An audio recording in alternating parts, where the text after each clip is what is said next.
Hello दोस्तों, कैसे हैं आप लोग। तो आज फिर से स्वागत है आपका।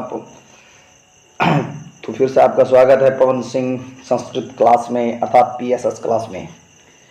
तो जैसा कि कल ही बता दिए थे, कल 12वां पाठ लेकर आएंगे। 10वीं वर्ग का 12वां पाठ, संस्कृत का 12वां पाठ, क्लास 10 विषय संस्कृत प्यूसम भाग 2 का 12वां पाठ, कक्षा 10 के संस्कृत विषय का प्यूसम भाग 2 का प्यूसम भाग 2। इसमें लिखा था, ये नहीं समझ लीजिएगा कि सेकंड संस्कृत है, फर्स्ट संस्कृत यही है, भाग 2 लिखा था। भाग 1 9th में रहता है, भाग 2 10वां में, 10th में। तो भाग 2 प्यूसम भाग 2 का 12वां पाठ कर्णस्य दानवीरता। कल ही इसके बारे में चर्चा किए थे, कर्ण की दानवीरता के बारे में आज पढ़ेंगे। जैसा कि आप स्क्रीन पर देख पा रहे हैं कि एक तरफ एक योद्धा एक ब्राह्मण देव को कुछ दान दे रहे हैं, और एक ब्राह्मण देव जो कि योद्धा से दान ले रहे हैं। यही है कर्ण की दानवीरता। चैप्टर का नाम है 12 पाठ, कर्ण की दानवीरता, कर्णस्य दानवीरता, कर्ण की दानवीरता।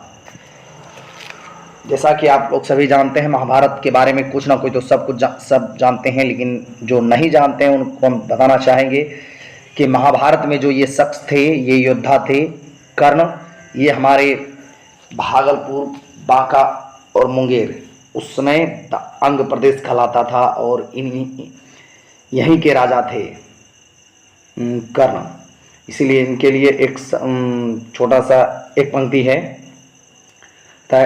कर्ण ने जिसको गढ़ है बनाया, कर्ण ने जिसको गढ़ है बनाया, वो है सबसे नूर जिला, अपना भागलपुर जिला, अपना भागलपुर जिला।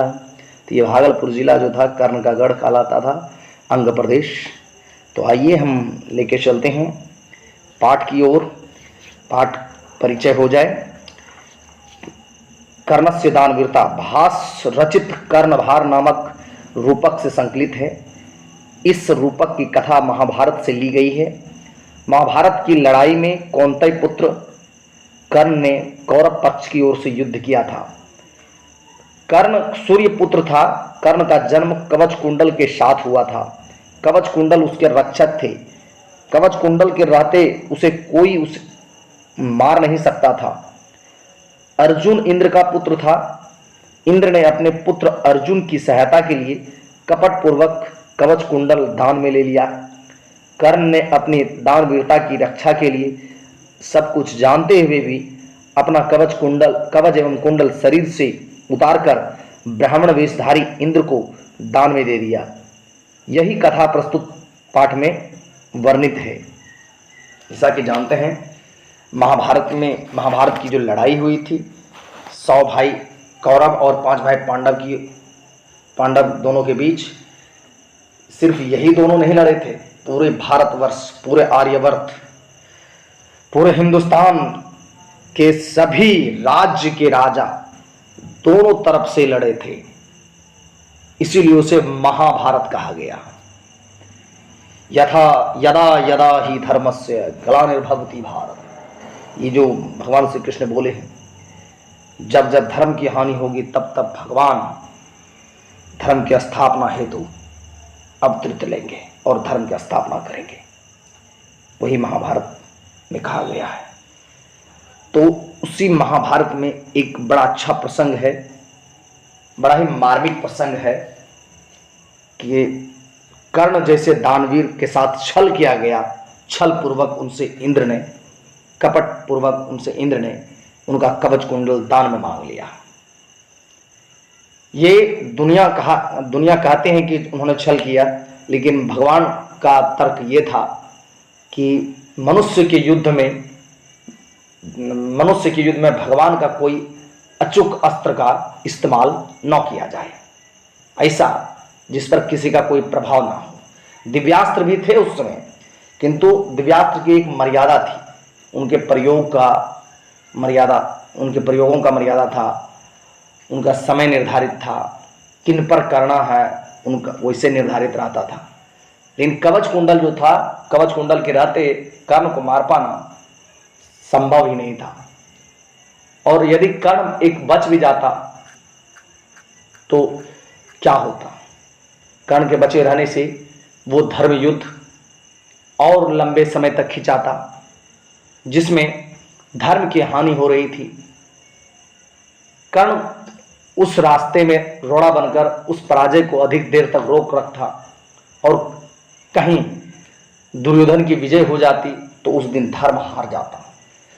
दुर्योधन, दुशासन जैसे दुराचारी अधर्मी पापी को तो हारना ही था, लेकिन कर्ण दुर्भाग्यवश उन्हीं के खेमे से लड़ रहे थे। इसका मतलब ये कदापि नहीं कि कर्ण भी अधर्मी या दुराचारी थे। कर्ण दानवीर के नाम से जाने जाते थे। कर्ण एक न्यायप्रिय राजा थे। सिर्फ उन्होंने अपने दोस्त को, अपने मित्र को जो वचन दिया था, उस वचन को निभाते हुए कर्ण के तरफ, दुर्योधन की तरफ से युद्ध करने का निर्णय लिया था। अन्यथा दुर्योधन में ऐसा कोई गुण नहीं था जो कि कर्ण जैसे महारथी को, धर्मात्मा को अपने तरफ रख सकता। ये कथा का पटक पर्दे का पीछे का कहानी है। लेकिन इस कथा में उन सब बातों का जिक्र नहीं है। यहाँ सिर्फ इंद्र भगवान और कर्ण के बीच की वार्तालाप को दिया गया है। तो देखते हैं कर्णस्य दानवीरता। अयम पाठ भाष्य रचितस्य कर्णभार नामकस्य रूपकस्य भाग विशेषे। यह पाठ भाष्य रचित कर्णभार नामक रूपक का विशेष अंश है। मेरे साथ पढ़िए। अयम पाठ, अयम पाठ भाष्य रचितस्य कर्णभार नामकस्य, कर्णभार नामकस्य रूपकस्य, रूपकस्य भाग विशेषः, भाग विशेषः। अयम पाठ भाष्य रचितस्य कर्णभार नामकस्य रूपकस्य भाग विशेषः। यह पाठ भाष्य रचित कर्णभार नामक रूपक का विशेष अंश है। अस्य रूपकस्य कथानकम महाभारतात् गृहीतम। महाभारत युद्धे कुंती पुत्र कर्ण, कुंती पुत्र कर्ण, महाभारत युद्धे कुंती पुत्र कर्ण कौरव पक्षात युद्धम करोति। कहता महाभारत के युद्ध में कुंती पुत्र कर्ण कौरव के पक्ष से युद्ध करता है। कर्णस्य शरीरेण संबद्ध कवचम कुंडले च तस्य रक्षकस्ता। धीरे धीरे आराम से पढ़िए, मेरे साथ पढ़ने के लिए सीख जाइएगा। बोलिए। कर्णस्य, कर्णस्य शरीरेण, शरीरेण संबद्ध, संबद्ध कवचम कुंडले च तस्य रक्षके, रक्षके अस्तः। कर्ण के शरीर के साथ जन्मजात संबद्ध, कर्ण के शरीर के साथ जन्मजात जुड़ा हुआ यह संबद्ध कवच और कुंडल उसका रक्षक थे। यावत कवचम कुंडले, यावत कवचम कुंडले च कर्णस्य शरीरे वर्तते तावत न कोऽपि कर्णम हंतु प्रभवति। एकदम तोड़ तोड़ के पढ़े। यावत, जब तक, यावत का मतलब होता है जब तक। कवचम कुंडले च, कवच और कुंडल कर्णस्य शरीरे, कर्ण के शरीर में वर्तते हैं, तावत तब तक, ना कोपी, ना मतलब नहीं, को अपी मतलब को जोड़ अपी, को मतलब कोई, अपी मतलब भी, मतलब तब तक कोई भी कर्णम, कर्ण को हंतुम हानि पहुंचा, हंतुम प्रभावती मतलब प्रभवती, प्रभवती कर्ण को कोई भी तब तक नहीं मार सकता। देखिए क्या है। यावत कवच कुंडले, कवचम कुंडले च कर्णस्य शरीरे वर्तते तावत न कोऽपि कर्णम हंतुम प्रभवती। जब तक कर्ण के शरीर में कवच और कुंडल हैं तब तक उसे कोई भी मार नहीं सकता है, तब तक उसे कोई भी मारने में समर्थ नहीं हो सकता है। अतएव, अतः जोड़ एव, अतः जोड़ एव, अतएव इसलिए ही अर्जुनस्य सहायतार्थम, सहायता जोड़ अर्थम इंद्र छल पूर्वकम कर्णस्य दानवीरस्य शरीरात कवचम कुंडले च गृह्णाति। कहते इसलिए ही अर्जुन की सहायता के लिए इंद्र ने छल पूर्वक दानवीर कर्ण का कवच और कुंडल ले लेता है। कर्ण समोदम अंगभूतम, कर्ण समोदम अंगभूतम कवचम कुंडली च ददाति। कर्ण समोदम, कर्ण समोदम, कर्ण समोदम अंगभूतम कवचम कुंडले च ददाति। कर्ण आनंद के साथ, आनंद पूर्वक, कर्ण ने आनंद पूर्वक के साथ, आनंद के साथ शरीर में जुड़ा, यस अंग में चिपका हुआ कवच और कुंडल दे दिया, यह देता है। क्या ददाति मतलब देता है। भासस्य त्रयोदश नाटकानि लभ्यन्ते। कहते हैं भास के 13वें नाटक में मिले हैं। कहते हैं तेसु कर्णभारम अति सरलम अभिनेयम च वर्तते। उनमें कर्णभारम अत्यंत सरल और अभिनय है, मतलब अभिनय करने युक्त है। तत्, अब कथा शुरू होगा। तत् प्रविशति ब्राह्मण रूपेण शक्रः, तत् प्रविशति ब्राह्मण रूपेण शक्रः। इसके बाद ब्राह्मण के रूप में इंद्र प्रवेश करता है। शक्र यहां इंद्र को कहा गया है, ब्राह्मण रूपेण, ब्राह्मण के रूप से, ब्राह्मण के रूप में। तत् प्रविशति ब्राह्मण रूपेण शक्र, तब ब्राह्मण के रूप में शक्र मतलब इंद्र प्रवेश करते हैं। तो क्या कहता है शक्र का, शक्र अर्थात इंद्र बोलते हैं भो मेघा सूर्यनैव निवृत्य गच्छन्तु भवन्ता। भो मेघा सूर्यनैव निवृत्य गच्छन्तु भवन्ता। इंद्र कहते हैं हे मेघ आप सूर्य के साथ ही चले जाएं।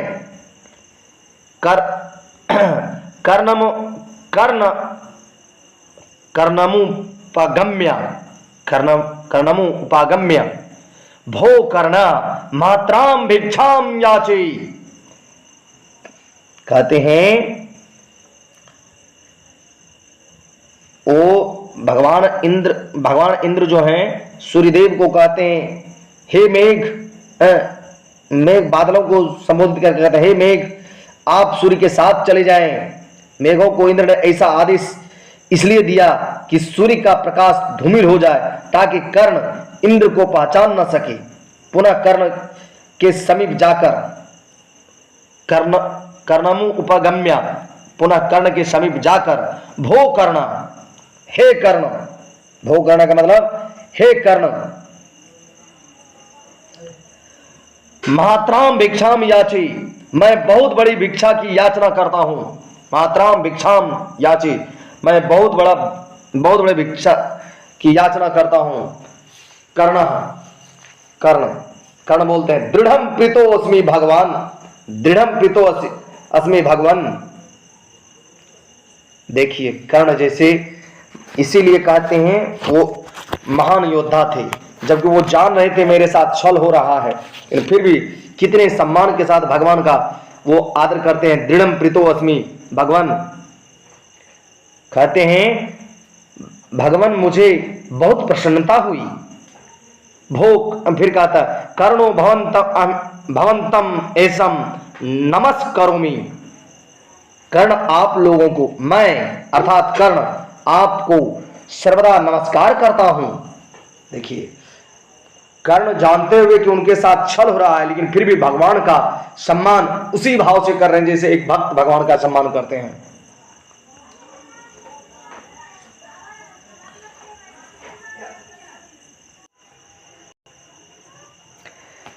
शक्र आत्मगतम किम न खलु मया वक्तव्यम।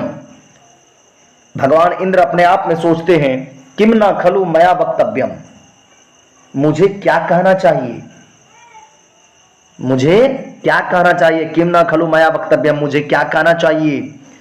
यदि दीर्घायुर्भवेति वक्ष्ये दीर्घायुर्भविष्यति, यदि दीर्घ आयुर्भवेति वक्ष्ये तो दीर्घ आयु भविष्यति। सोचते हैं मन में, यदि मैं कहूं कि दीर्घायु हो तो यह दीर्घायु बन जाएगा, और यदि दीर्घायु भवेति वक्ष्ये दीर्घायु भविष्यति, यदि मैं कहूं कि दीर्घायु हो तो यह दीर्घायु हो जाएगा, और यदि न वक्ष्ये मूढ़ इति मम परिभवति, यदि न वक्ष्ये मूढ़ इति मम परिभवति, यदि न कुछ बोलूं तो क्या मैं मूर्ख नहीं बनूंगा? उसने मुझे प्रणाम किया है, आशीर्वाद स्वरूप तो कुछ तो बोलना ही है। तो इसलिए कहता है किम न खलु वक्तव्यम, अपने आप में सोचते हैं, आत्मगतम, अपने आप में सोचते हैं क्या बोलना चाहिए। यदि दीर्घायु भवेति वक्ष्ये, यदि मैं कहता हूं दीर्घायु हो, दीर्घायु भविष्यति, ये तो दीर्घायु हो जाएगा। यदि दीर्घायु भविष्यति वक्ष्ये तो दीर्घायु भविष्यति, यह दीर्घायु हो जाएगा। यदि न वक्ष्ये मूढ़िते मम परिभवति, और यदि मैं कुछ ना बोलूं तो, यदि मैं कुछ ना बोलूं तो क्या मैं मूर्ख नहीं बनूंगा? मन में ये खिचड़ी पक रहे हैं उनका। तस्मादुभयम परिहृत्य किम न खलु वक्ष्यामि, तस्मादुभयम परिहृत्य किम न खलु वक्ष्यामि, कहते हैं इसलिए इन दोनों को छोड़कर क्यों नहीं बोलूं। तभी बोलते हैं भवतु दृष्टम प्रकाशम भो करणम, मन में सोच लेते हैं मैं बोलूंगा, ऐसा ही हो प्रकट रूप में, तब बोलते हैं ओ कर्ण, हे कर्ण, सूर्य इव चंद्र इव हिमवान इव सागर इव तिष्ठतु तेजस। अपने में सोच लिया हमको क्या कहना है, तब कहते हैं हे कर्ण, सूर्य की तरह, चंद्रमा की तरह, सूर्य की तरह गर्म प्रकाशमान, चंद्रमा की तरह शीतलता प्रदान करने वाली, हिमालय की तरह अडिग रहने वाला, और सागर की गहराई की तरह निश्चल आपका यश हर काल में अचल हो, यही मेरा आशीर्वाद है। तब कर्ण कहते हैं भगवान किम न वक्तव्यम दीर्घायुर्भवेति, अथवा एतदेव शोभनम कुतः, एतदेव शोभनम, भगवान किम न वक्तव्यम दीर्घायुर्भवेति, अथवा एतदेव शोभनम। कर्ण बोले भगवान दीर्घायु हो ऐसा आपने क्यों नहीं कहा, या यही ठीक है, क्योंकि आपने मुझे दीर्घायु होने का क्यों नहीं कहा, क्या यही ठीक है? क्योंकि फिर आगे कहते हैं धर्मो ही यत्ने पुरुषेने साध्यो भुजंग जिह्वा चपला नृप श्रिय तस्मात् प्रजापालन मात्र बुद्धया हतैषु देहेषु गुणः धारन्ते। कर्ण बड़े प्रेम भाव से कहते हैं श्लोक के माध्यम से, धर्मो ही यत्ने पुरुषेन साध्यो भुजंग जिह्वा चपला नृप श्रेय तस्मात् प्रजापालन मात्र बुद्धया हतैषु देहेषु गुणा धरन्ति। कर्ण कहते हैं कि यत्न पूर्वक धर्म की साधना करनी चाहिए, धर्म की साधना यत्न पूर्वक करनी चाहिए, क्योंकि सर्प जीवा की तरह चंचल होती है, चपल होती है, जीवा की तरह राज लक्ष्मी चंचल होती है। सर्प की जीवा की तरह, जिस तरह सांप का जीवा चपल होती है, चंचल होती है, उस तरह राज लक्ष्मी भी चंचल होती है, आज है तो कल नहीं होगा, वह स्थिर नहीं रह सकती। अतः केवल प्रजा पालन की बुद्धि से मानव जन्म की सार्थकता संभव नहीं। क्या कहते हैं? अतः केवल प्रजा पालन की बुद्धि से मानव जन्म की सार्थकता संभव नहीं, क्योंकि इस शरीर को हत होने पर, मतलब समाप्त होने पर, पुनः गुणों को धारण करते हैं। देखिए, अब बेचारे शक्र महाराज सुन रहे हैं वहां पर खड़े होकर, भगवान किम इच्छसि किम अहम ददामि। इसके बाद बोलते हैं, हे भगवान आप क्या चाहते हैं, मैं क्या दूं। शक्र आवाज को थोड़ा ऊंचा करते हैं और बोलते हैं, मात्राम भिक्षाम याची, मात्राम भिक्षाम याची, महात्राम भिक्षाम याची, विशाल तर भिक्षा की याचना करता हूं, बहुत बड़ी भिक्षा की याचना करता हूं। कर्ण कहते हैं, महात्राम भिक्षाम प्रभवते प्रदायस्ये, प्रदायस्ये, महात्राम भिक्षाम भवते प्रदायस्ये स्व अलंकारम गौ सहस्त्रम ददामी। कर्ण भी कहते हैं, भगवान यदि आपको बहुत बड़ी भिक्षा चाहिए तो मैं आपको बहुत बड़ी भिक्षा दूंगा, वस्त्र आभूषण के साथ सुसज्जित हजारों गायें आपको दूंगा। शक्र कहते हैं, गौ सहस्रम मिति मूर्तकम क्षीरम पिबामी नैच्छामि कर्ण, नैच्छामि। क्या हजारों गाय लेकर क्या मैं दूध पीऊंगा? या मैं नहीं चाहता हूं कर्ण, नहीं चाहता हूं, नहीं चाहिए मुझे, नहीं चाहिए, नहीं चाहता हूं कर्ण। कर्ण फिर कहते हैं, किम नैच्छति भवान इदम अपि सूर्यताम बहुशस्त्रम वंजना ते ददामी। हे भगवान, बड़े प्रेम भाव से, बड़ी श्रद्धा से कह रहे, हे भगवान क्या आप नहीं चाहते? पर भी तो पर दूसरा सुनिए, तो मैं, क्या आपको नहीं चाहिए? मैं भी तो सुनूं। कई हजार घोड़े मैं आपको देता हूं। किम नैच्छति भगवान, आपको क्या नहीं चाहिए? इदम अपि सूर्यताम, मैं भी तो सुनूं। बहुशस्त्रम वंजना ते ददामि, मैं आपको कई हजार घोड़े देता हूं। शक्र कहते हैं, अश्वमिति मुहूर्तकम आरोमी नैच्छामि कर्ण, नैच्छामि। घोड़े कुछ समय तक उस पर सवारी करूंगा। क्या मैं उस पर कुछ समय तक सवारी करूंगा? कर्ण मैं नहीं चाहता हूं हजारों घोड़े, नहीं चाहता हूं कर्ण, नहीं चाहता हूं। फिर कर्ण बोलते हैं, किम नैच्छति भगवान अन्यादपि सूर्यताम, किम नैच्छति भगवान अन्यादपि सूर्यताम।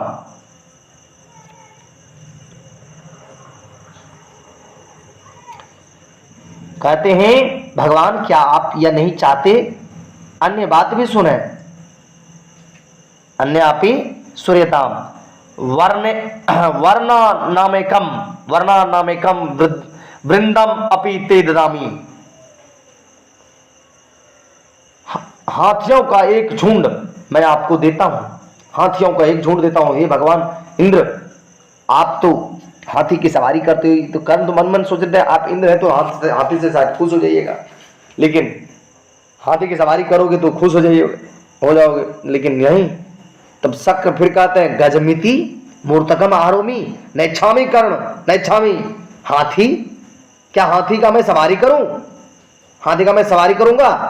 कर्ण मैं ये नहीं चाहता हूं, नहीं चाहता हूं।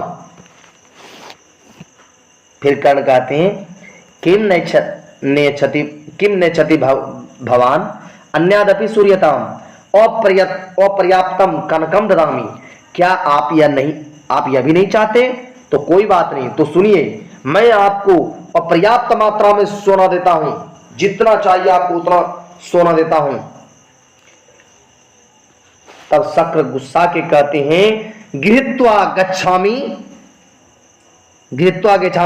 किंचित गत्वा नैच्छामि कर्ण, नैच्छामि। तो कहता है, लेकर जाता हूं, कुछ दूर जाकर कहता, नहीं मुझे नहीं चाहिए कर्ण, मैं नहीं चाहता हूं, मैं नहीं लूंगा। तब कर्ण कहते हैं, तेन ही जित्वा पृथ्वी ददामि, तेन ही जित्वा पृथ्वी ददामि। तो कहते हैं हे भगवान, उनसे ही जीत कर पृथ्वी देता हूं मैं, तब मैं आपको जीता हुआ सारा पृथ्वी देता हूं जो मैंने जीता है। पृथ्वी से मैं क्या करूंगा? भगवान श्री कृष्ण, भगवान शक्र कहते हैं, इंद्र कहते हैं पृथ्व्या किम करिष्यामि, पृथ्वी से मैं क्या करूंगा? कर्ण कहते हैं तेन अग्निहोष्टम फलम ददामि, तेन अग्निहोष्टम फलम ददामि, तो मैं आपको अग्निहोष्टम यज्ञ का फल देता हूं। मतलब मैंने आज तक जितना पुण्य किया है उस पुण्य, सारे पुण्य का फल मैं आपको देता हूं। अग्निहोष्टम फलम ददामि, तो मैं आपको अपने अग्निहोष्ट यज्ञ का फल देता हूं। अग्निहोष्टम फलम किम कुर्याम, किम कार्यम, सॉरी, अग्निहोष्टम फलम किम कार्यम, अग्निहोष्टम फल से मुझे क्या काम? शक्र कहते हैं अग्निहोष्टम फलम किम कार्यम, अग्निहोष्टम फल से मुझे क्या काम?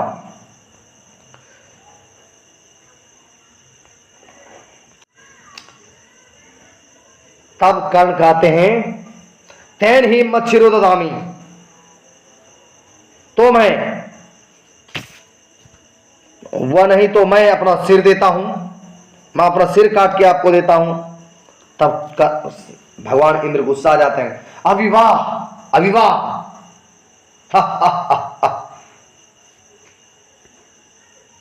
न भयतव्यम न भयतव्यम प्रासीदुतु भगवान अन्यादपि सूर्यताम, भयभीत ना हो, भयभीत ना हो, आप प्रसन्न हो, अन्य बातें भी सुने। तब कहते हैं कर्ण,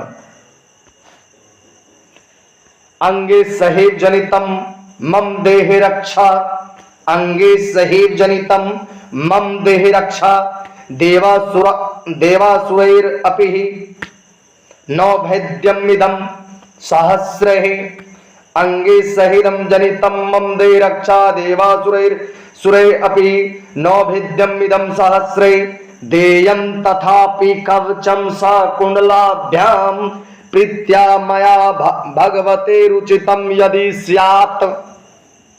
कहते हैं अंगे सहीव जनितम मम दे रक्षा, देवासुरे अपि नौ भेद्यम इदम सहस्रे, देयम तथापि कवचम सा कुंडलाभ्याम प्रीत्या मया भगवते रुचितम यदि स्यात्।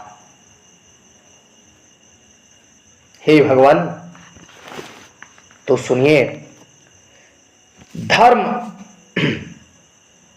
अंग सहेव जनितम मम दे रक्षा, अंग सहेव जनितम मम रक्षा। कहते हैं मेरी देह रक्षा के लिए जो अंग के साथ ही उत्पन्न हुए हैं, जिसे हजारों देवता और असुरों ने भी जिसे जिसका भेदन नहीं कर सका, जिसको हजारों असुर देवता मिलकर भी जिसका भेदन नहीं कर सकता है, तो भी आपकी इच्छा हो तो मैं आपको वह कवच और कुंडलों को भी सहर्ष देने को प्रस्तुत हूं, यदि आपको चाहिए। कहता है ब्राह्मण देव, मेरी जन्म के साथ जो अंग में लगा हुआ देह रक्षा के लिए कवच कुंडल है, जिसे हजारों देवता असुर दानव किन्नर गंधर्व कोई भेद नहीं सका, यदि आपको वो कवच कुंडल चाहिए तो मैं बड़ी सहर्ष आपको देने के लिए तैयार हूं।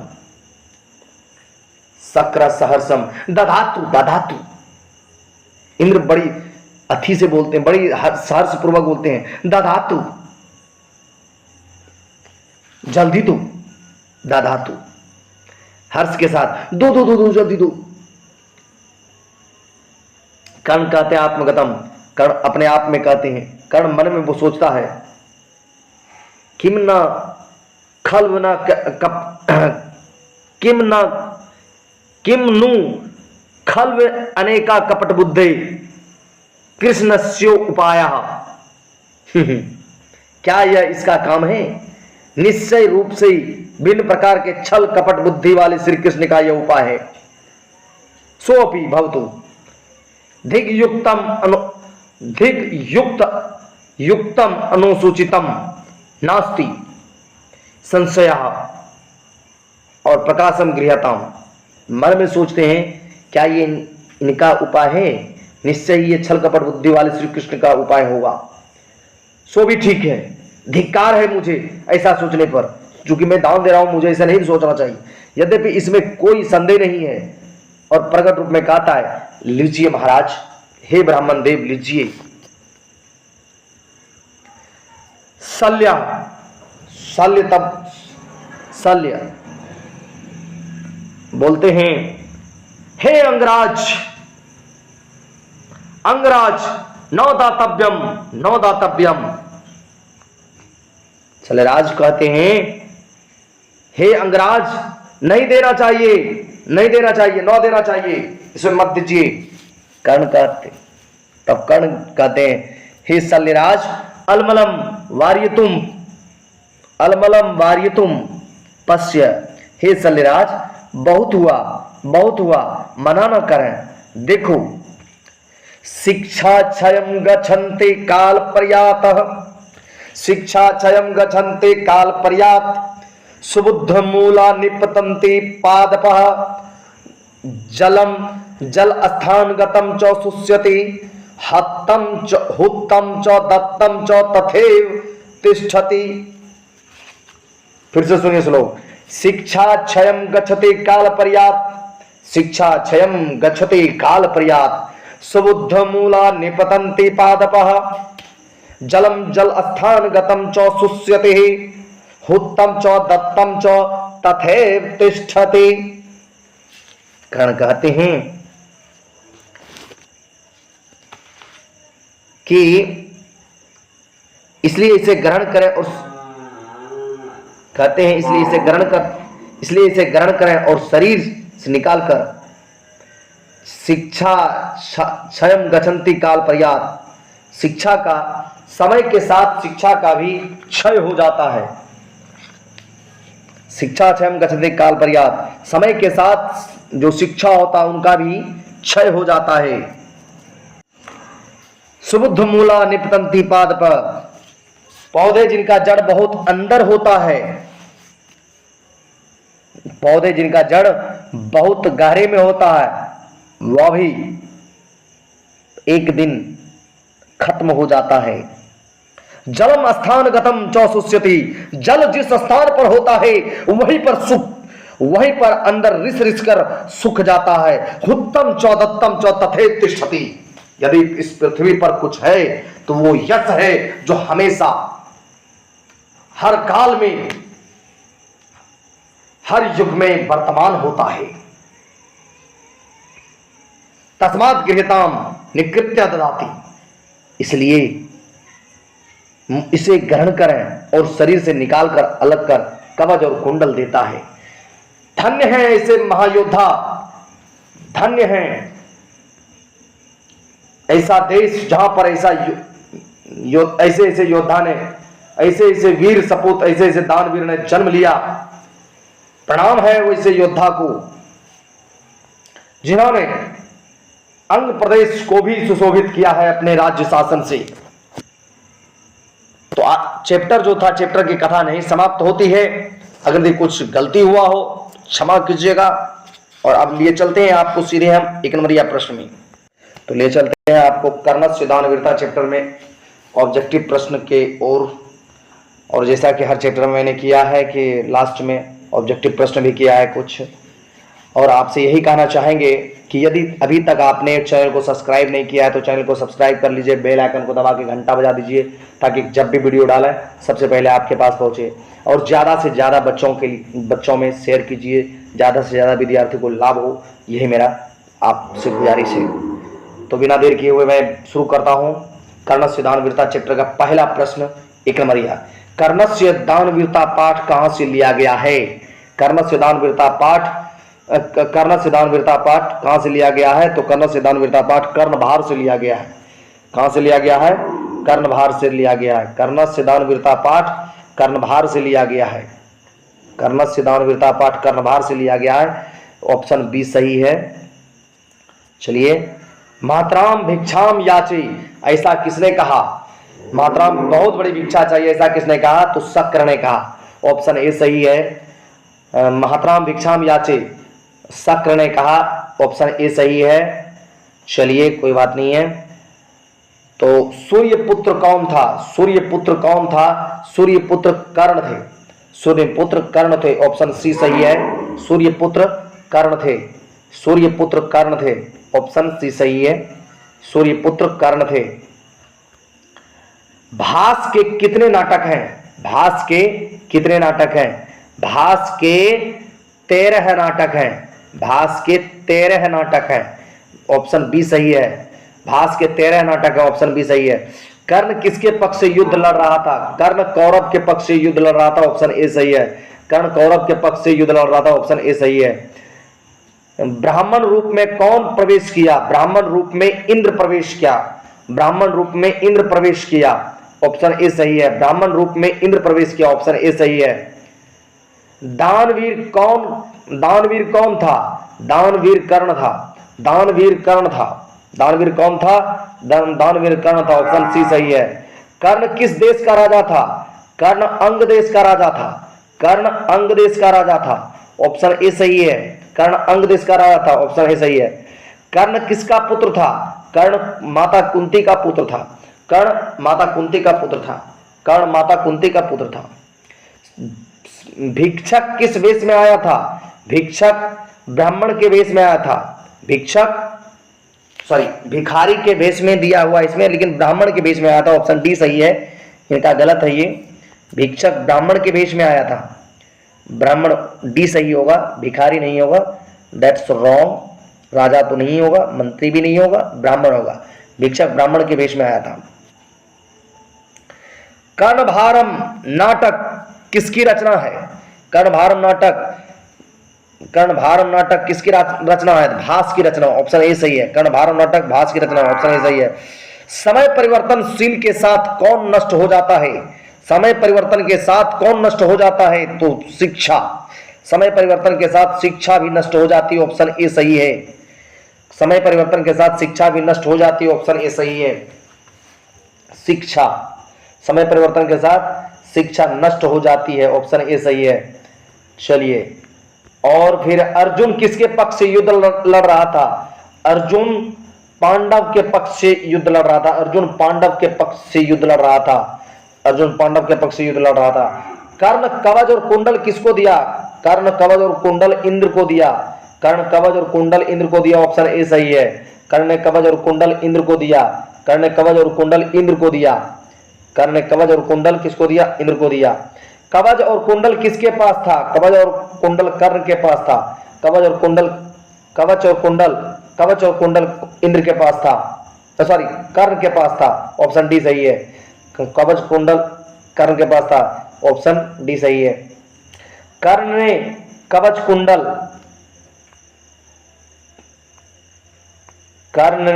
कुंडल देने के पूर्व अंततः क्या देने की इच्छा प्रकट की? कर्ण ने कवच कुंडल देने के पूर्व अंततः क्या देने की इच्छा प्रकट की थी? अपना सिर। लास्ट में कहा था अपना सिर काट के देता हूं। कर्ण ने अपना सिर देने की इच्छा प्रकट की थी। कर्ण के कवच कुंडल की क्या विशेषता थी? कर्ण के कवच कुंडल की क्या विशेषता थी? इसमें ऑप्शन दिया है, क्या वो कर्ण के कवच कुंडल की क्या विशेषता? ऑप्शन है, वह बड़ा था, उसे भेदा नहीं जा सकता था, वह सोने का था, वह अति लघु था। तो ऑप्शन बी सही लगता नहीं, ऑप्शन बी ही सही होगा, वह उसे भेदा नहीं जा सकता था। नौ दातव्यम यह किसने कहा? नौ दातव्यम यह शल्य ने कहा। नौ दातव्यम नहीं दीजिए, यह शल्य ने कहा, ऑप्शन सी सही है।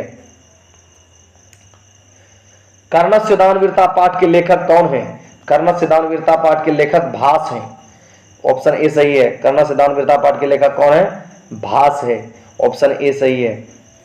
चलिए, लास्ट प्रश्न था। आज का क्लास यहीं तक रोकते हैं। आप लोग से फिर वही कहेंगे, चैनल को अभी तक यदि आपने सब्सक्राइब नहीं किया तो चैनल को सब्सक्राइब कीजिए, वीडियो को लाइक कर दीजिए, लोगों में शेयर कर दीजिए। और वीडियो का लिंक ये इस प्लेलिस्ट का लिंक भी आज से डाल देंगे वीडियो डिस्क्रिप्शन में। और डिस्क्रिप्शन में मेरे चैनल का भी लिंक है, उसे भी आप लोग शेयर कीजिए। जितना लोगों में फैलेगा उतना बढ़िया रहेगा, जितने बच्चों को लाभ हो सके। और आप जानते हैं, अगर हम रोज़ अपना नंबर हर वीडियो में दे रहे हैं कि अगर यदि आपको लगे कि थोड़ा मदद करना है, प्रोत्साहन राशि आप कुछ भेज सकते हैं, तो इस नंबर पर भेज सकते हैं। ये मेरा नंबर है 85 39 92 44 72।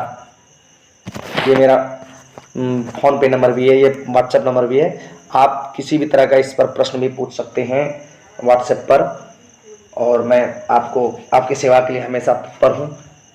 आज हमें दीजिए इजाज़त, मिलते हैं फिर कल एक नए वीडियो के साथ, नए कहानी के साथ। कल मिलेंगे शास्त्र विश्व शांति चैप्टर, मतलब ये कौन पार्ट था, 13वां पार्ट के साथ, 12वां पार्ट था, 13वां पार्ट के साथ मिलेंगे।